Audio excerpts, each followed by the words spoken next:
Hey, my name is Ty Thompson. I'm 6 years old. August the 6th, I was falsely accused of giving my son drugs. He was 4 at the time. It was on a Monday, August the 6th. We get up, we go school shopping in Gastonia. When we get back, roughly around 4, Ty goes to his aunt's house. He did not get out of the car. He went straight to his aunt's house. So I came back to the house. During that time, me and my friends was over to the house. We was all sitting around drinking beer, having a good time, listening to some music. During that night, it started getting dark. Mr. Bridges came to my house twice trying to purchase some cocaine. And I told Mr. Bridges, I'm not selling drugs. You need to go home and come to my house like this. So we all sat around listening to some music, having a good time. And Ty was never present at all. During that time, one of the friends asked me, said, "Man, won't you call somebody to bring something over?" Which I purchased 1 ounce of cocaine powder. So my friends, they smoke, I snort. So the person brought it over, fixed it up for my friends, and I took the rest of the bit of powder, wasn't that much powder left, I took outside and put it up because I didn't want all the stuff in the house.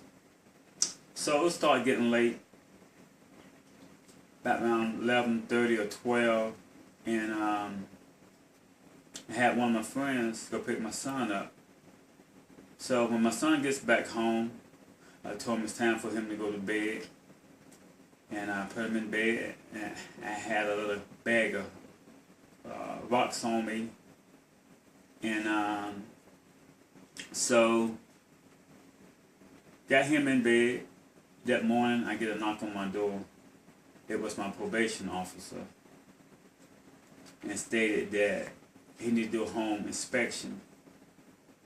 He handcuffed me right then and there, asked me who else was in the house. I told him. So the other probation officer went back in the bedroom and told my friend to put her hands up, Miss Barnes, and where they found a small bag, which I did not place in the bed. It happened to fell out of my pocket, I guess, when I got up that morning, between Miss Barnes and my son. So the narcotic officer came in the house. He stated, "I know you didn't sell nothing to nobody. I know y'all been down here using." And he called Mr. Bridges' name out, asked me, did I know Mr. Bridges, the guy that came to my house that night, asking me for some stuff. And I told him, I'm not selling no dope, you need to go on. And also, some more people's in the house that was using, and one of them was on probation as well. And I called his name out. So the narcotic officer stated, "I know you got more, you know," and I'm stating to myself that if I give it to him, I'm gonna get in trouble. And during that time, I had to go use the bathroom. I told my probation officer, Mr. Brian Bailey, that I'm going to fill that drug test. So I urine, and I tested positive for cocaine. And make a long story short, I ended up giving them the rest of the powder. It couldn't been that much, because like I said, we were using at night and stuff. So they end up locking me up and stuff, and I end up getting charges that I sold to a juvenile under 16 years old. That was my son. At the time he was 4. A gross act to let an infant to ingest cocaine. That's my son. And during the time I was in jail, DSS came up there and stated that they said they did not do that. And I was asking, what y'all talking about? We did not give your son a urine test or a hair sample at all. And I got to thinking to myself, my probation officer gave me a urine. I did not sign for that urine or initial that urine. And they had to put my son's name on that urine to give me them charges. They sent the urine to Boise, Idaho, And when it came back, that it tested positive for cocaine. And I got to putting two and two together. That was my urine that they put my son's name on it, Ty Tom. And that it came back for cocaine, positive for cocaine. During that time, that they stated that from day one, they put down 28 grams of rocks, what they found in my bedroom, and what I gave the narcotic officer, they put down 28 grams of powder.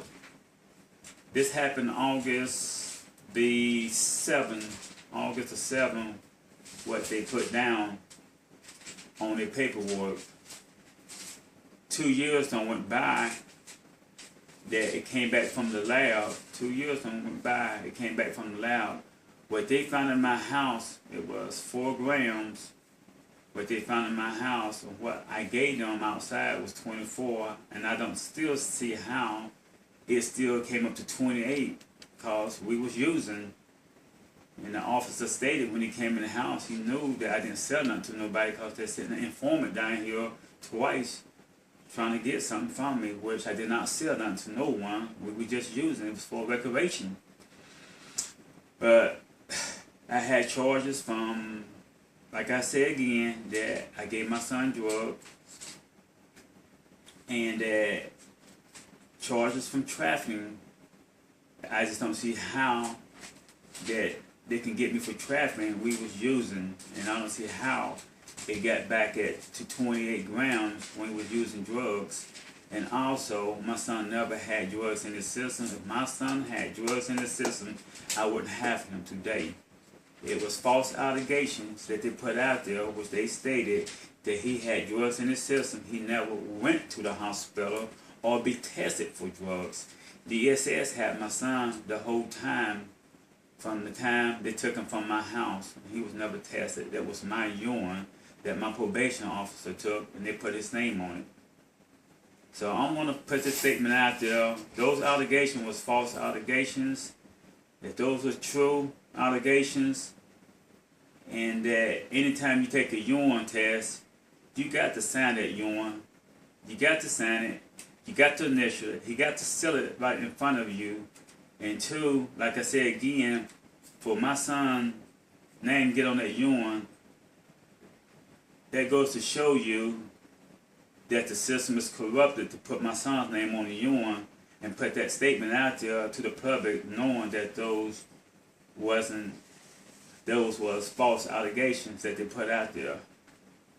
So I just want to come forward and let y'all know that was false allegations.